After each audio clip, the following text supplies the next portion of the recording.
Hey everyone, Lokai again, and today I want to share another puzzle that I love. This is a Daedalus cube created by Gregory Benedetti, and it's named after the father of Icarus, who had created a labyrinth, part of that whole story. And why? Well, because it is a labyrinth in its own way. A labyrinth you have to figure out. It's a wooden cube made of figured Chechen. You can see the nice striping pattern and the lining in here in the cut. It was handcrafted by Eric Fuller of Cubic Dissection. This is one of, I believe, 10 that were made with this wood so far. I don't know if they'll be making it again like this. The original ones, there have been a few runs of it. But the main original one was like marble wood. And there's a video out there of Kevin Sadler doing one with walnut, I believe. And how does it work? What does it do? Well, to me, this is like the ultimate idea of what a wooden cube, puzzle cube would do. It's not like a Rubik's where it twists or anything, but it looks like a Rubik's in that it's 3 by 3 by 3. And you keep hearing that piece move that I keep trying to hold in as I turn it around for you. This is an interlocking cube made of different pieces. What makes it unique is that it has, as we saw here, rods and pathways here. And that would be enough, right? If it wasn't for the fact that there is wood that also then moves internally different places, moving all of these pieces around and where the rods have to fit in. It's not straightforward. It took me about 3 days to really kind of get my head around it and master this thing and be able to take it apart and put it back together again. And I'll show you. And I'll explain how and how you figure it out and get there, kind of like the thought process. Because while the idea of a shifting maze inside of a cube that you don't really get to see all of sounds really intimidating, once you start moving things around and you know where you've come from, there's really not a whole lot of options and where you could go that make a whole lot of sense anyways. Yeah, you could turn this into quite a few unique shapes that don't matter, but most of the shapes that you're going to turn this into or create out of it are a bit forced. But that still, like I said, multiple days to solve this. So as you turn it around, you will eventually cause one to pop out naturally. Now, this piece inside doesn't want to pass this pin seemingly, but that's not what it is. You'll see that it stops before the pin. That means there's a pin on this one grabbing something else around here. So what else moves? You can shift everything, but really it's this one right here, the one with the signature. And once that's up, you'll see here that this piece here can now slide, and it was blocking the pathway of that pin. So once it's up, this can go through. It won't go any further though, it's right here. And that's because inside this is a groove as well, but this one right here is in. You can see that L right there. We'll get into that in a bit. But with that out of the way, you can push that all the way out. Now you have emptied the inside of the cube out. As with a lot of puzzles like this, maybe like Excalibur, things of the nature of getting things kind of out of a compact area, you want to start moving things outside of the center as soon as possible. When we put it back together, I'll show you what's going on with the track there that makes that really unique and why I like it. Now, if you were to try to start moving these pieces, they get blocked by this right here, this pin. But if you wiggle it, you'll see this cube moves. So we roll it. We're gonna roll it and face it this way. So the pin is facing out and we have that smooth side now. Now that falls flat. You can just bring it down to the side now. It does that. And you can let this come down too as well. If you pull this up now, that piece, right, not here, but the piece inside can slide under it a little bit, which is helpful so that we can get it free. So there's a pin right here holding it into this groove of this block right here. pin, block. So with that out of the way, we can just pull that up and out. With both of these out of the way now, we can actually, which this took a lot of thought, but since I know it, I'm just going to do it. Oops, messing with the camera, sorry. We're just going to turn it upside down to release all the tension everywhere, and we're going to roll this inside cube this way towards ourselves. And there, I was able to show you it. With it facing up like that, we're just going to pull this aside and slide it back under to create room for this one to go back down. And you start to learn that some of these pieces are only going to do for the time what they're doing. So this piece can only slide in and out at the moment because of all the rods. This piece is only coming in and out. So we get it back in, push that back in. This can come down flat. We have released a lot of tension now. Now when you pull this one up, which likes to get sticky here, there we go.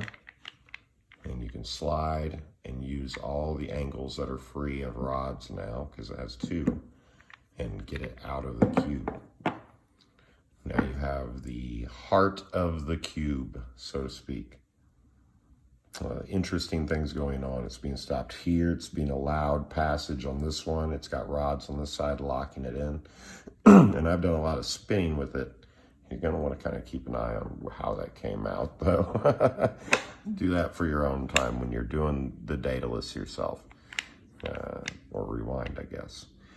And then as far as from there, we want to start getting other pieces out. Now, cubes first, see that hole right there? Bring it right in there, and it just follows along, slides across, comes back down, and now we have the same situation again.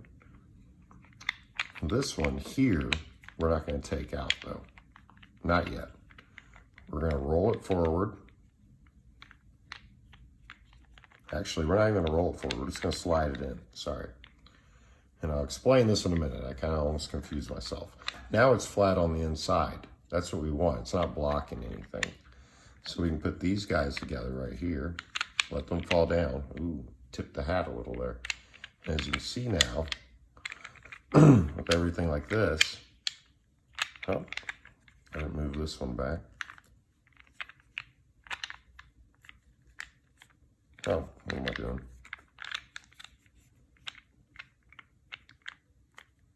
We gotta go ahead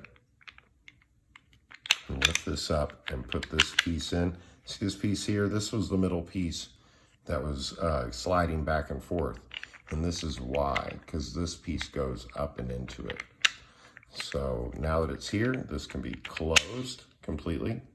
Now that is an interesting display. And that piece falls right out. Now, this piece here has released the top of this piece here. So we lift this up, we slide it out, and that lets it back down. They come up, in, and now same way out. So this is why I was saying that some of it's pretty straightforward when you think about options. This one's pretty easy to figure out. You just turn and it comes right out. That's a nice piece right there. There's a lot of intricate cuts and extremely clean too on these cuts. Straight, good curves, the notches are right. The tolerances on this have to be perfect. And that leaves three pieces inside of what appears to be a solid frame here. So with these guys, they're going to slide up.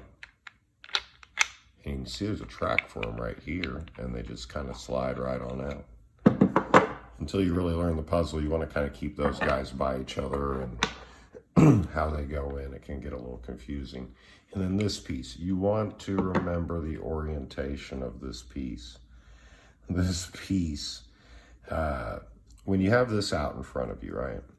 It can start to get confusing on, if you look at it and start turning it around, like, well, where did this actually come from? And what angles was it?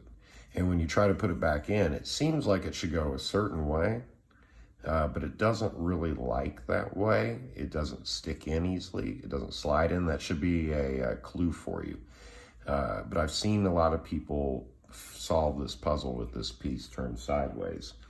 And it's because it makes you look at the frame and think it goes one direction when really it goes another. So let's see if I didn't mess myself up by doing all that spinning around now. You have to look at the frame and think, okay, so here's the direction that everything comes out. That's the hole it comes from. And this is the face. Remember, this piece gets pulled out without rotations. So you put it in just like that, and it slides right in. We'll take these guys. When they're together properly, it's a opposite end effect, and you have a circle and a slot. The slot's on top. So we're gonna go ahead and put them in right here, bring it across, and it goes right down. This guy's pretty simple. You're gonna be a little finicky getting it in, but I think that's a really cool movement. Well designed. Oh, I didn't even have it in all the way. See what I'm saying? So there we go. Just like that. And then we have the grooved piece. We're going to see in a second what I was talking about at the very beginning. But we bring it in here, bring it down, bring this up, across, down. And now that's in place right there. Bring that up forward again. We're going to get this piece right here. You want to match the grain. Pull it out. Now you're done. This final piece, actually, I do it from memory. Oops, I don't want that middle piece to come loose. Well, it doesn't really matter. We're going to bring it out anyways. So let's go ahead and put it in place. It's right there. And we bring this down, let it set to the side, and we're going to put this in. I know that it's the small slot with pins out of the way. So pin here, pin here. It can slide back in very easily. Just like that. Same deal as before. We're going to go over it a bit. And do a little cross under action. Just if I can. Whenever it doesn't want to move, there's something you got to look for. We forgot to roll this piece. So how do we do that now that we've already moved a step ahead? Well, it's not crazy. We just pull all this forward, bring this guy in, roll him back like that, and now we have a wall here free. And we can slide this piece under this piece now. See? Freeing this one up, we're going to turn it upside down and turn it back this way, away from us, showing the grain again, right there. And back under for a second, back down, back in the slot, back flat. This guy comes back up, and that should slide back in. And before we close it up, we take this and fix it. That's fixed. Now, we push this down, all right? Keep everything open. And I want to show you what happens here. So as this piece that we started with in the middle comes across, it won't go until everything's open, and you'll see why. So that opens up. There's a rod here that needs to get through. Then here, if you don't slide this piece in right now to go up and across this track, then it's not going to work, see? So here's the moment for that. Now you're pretty free. Push that up, that in, and that one down. And this here, you'll feel a little bit of tightening. That's important because it kind of locks everything in place. At first, it kind of weirded me out that one piece was a little sticky, but I get it now. It's all about tolerances. And this is the Daedalus cube. I'm very impressed with it. It's one of my favorite puzzles. It was a lot of fun to solve. It's even more fun to just think about. Just trying to figure out everything that it does and all the crazy moves. And I probably haven't even exhibited everything here, but this is how you take it apart and put it back together. My thoughts on this is I would rate this. Actually, it's very high up. I think it took a lot of thought to make this, and I hear, or I've heard that Gregory doesn't use computers for this, so he just thinks of these things, or maybe that was Juno. I don't know. Maybe I heard wrong or remember improperly. But it's an awesome cube. I would rate it 98 out of 100 Cthulhu life impersonations. That's about how I feel about this one. It's really out there. It embodies the arcane nature of what we expect when we think of metaherbology and mechanical puzzles. You think about the bits that people have been exposed to, these like the Da Vinci Code movies, like Hellraiser and stuff. They're usually a little bit more intricate and arcane and do things that throw you off more than just the typical puzzle that people run into at Walmart.